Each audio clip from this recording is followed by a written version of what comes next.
Good morning. It is Tuesday, December 1st, 2009.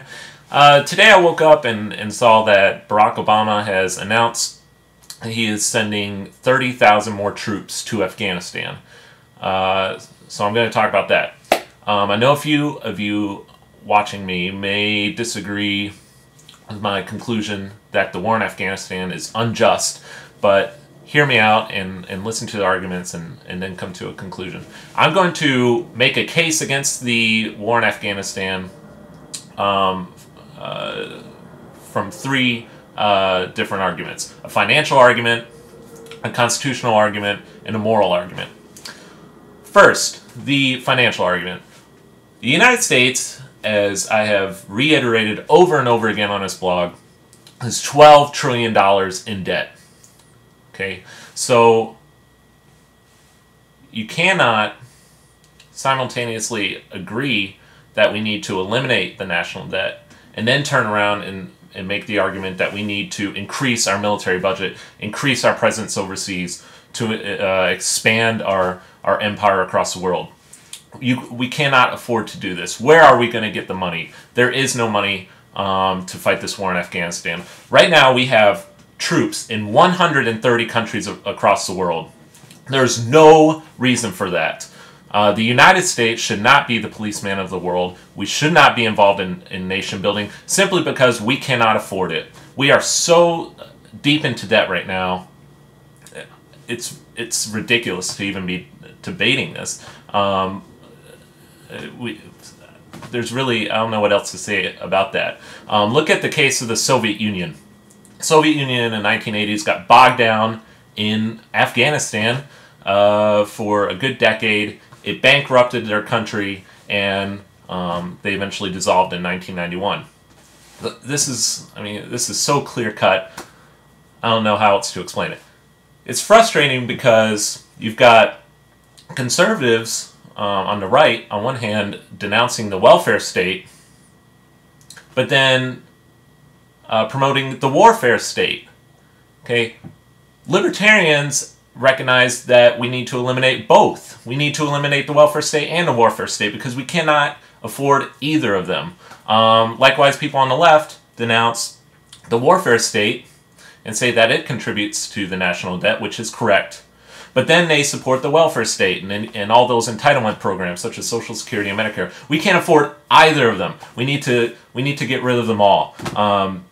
Again, this is clear-cut stuff here. Constitutional argument. Okay? Once again, I talk about the Constitution a lot on this blog. The Constitution is very specific. It states explicitly that only Congress can declare war. The President of the United States has no authority to go across the world and invade countries at a whim without congressional approval. This is an illegal war. It's an unconstitutional war. There's a reason why James Madison and the Founding Fathers intended for only Congress to declare war, because they did not want that much power. They did not want that much power to be within the executive branch. So, I mean, again, this is another clear-cut case. This is unconstitutional. We should not be involved in nation building. We have no business being in this country, especially considering that we have not declared war, that Congress has not declared war. Third case against the war in Afghanistan is a moral case. All right? Warfare, some would argue that there is a place for warfare in our society. I'm not going to debate that. That's an entirely different debate. Some would argue that the World War II was a just war. That's fine. That's another debate.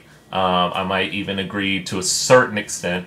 But this war in Afghanistan does not constitute a just war, in my opinion. More people have died in these wars that we have conducted in the Middle East than they did on 9/11. That includes Americans. More American soldiers have died in this war than on 9/11.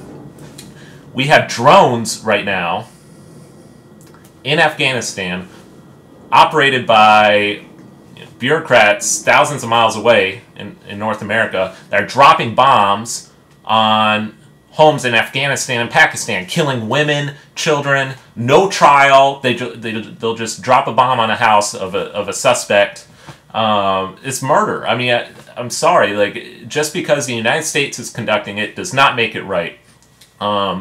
This is immoral to go around the world and boss people around, invading their countries, bombing their citizens. You know, imagine if China was the world superpower and the United States was the second-rate power, and that China had troops in 130 countries all around the world, and would occasionally invade sovereign countries that they didn't like, and would occasionally send drone airplanes into the United States and take out individual homes of people they suspected as wanting to harm the Chinese people. We would be outraged. This is no different. Okay, just because the United States is doing it does not make it right. We need to end this unconstitutional, unjust, and financially unsustainable war overseas. And that's all I have to say about that. Now, some of you might be agreeing with my points, but then would counter my argument by stating, well, they attacked us on 9/11. Well, let's investigate that claim a little bit further. First of all, the hijackers on 9/11 were from Saudi Arabia. President Bush could have made an equally strong case to invade Saudi Arabia in the days after 9/11 that he did with Afghanistan. Likewise, Al-Qaeda operated in Germany. I mean, Al-Qaeda operates all over the world. You cannot possibly tell me that just because we have troops in Afghanistan, all of a sudden Al-Qaeda cannot operate. You don't think Al-Qaeda have moved their base away from Afghanistan? I mean, of course they have. This is not. This has nothing to do with the war on terrorism. We are not. We are not doing what is best to prevent another attack. In fact, we're encouraging an attack. You see, the people who attacked us on 9/11 and the people who hate America not because of our freedoms, but because we go around the world and boss other rounds, because we police the world, because the CIA overthrows sovereign rulers and installs puppet regimes. This is why people all across the world hate the United States, and if we don't stop this madness, you know, we're not going to stop terrorism. That's for sure. So, anyway, again, you might not agree with all my arguments, but I'm hoping that the financial case that I made is compelling, and I'm hoping that the constitutional and moral case is compelling, even if you don't agree with my conclusion that we were attacked because of our foreign policy. I think we can all agree, though, that this nation needs to do something drastic if we're going to eliminate this national debt, if we're going to avoid financial collapse. In my opinion, we cannot simply attack the welfare state and the entitlement programs, but we also have to attack the warfare state. So, that's all. Lots of other things I want to talk about, especially this whole ClimateGate thing. I'll get to that in another video blog. I'll see you guys later. Bye.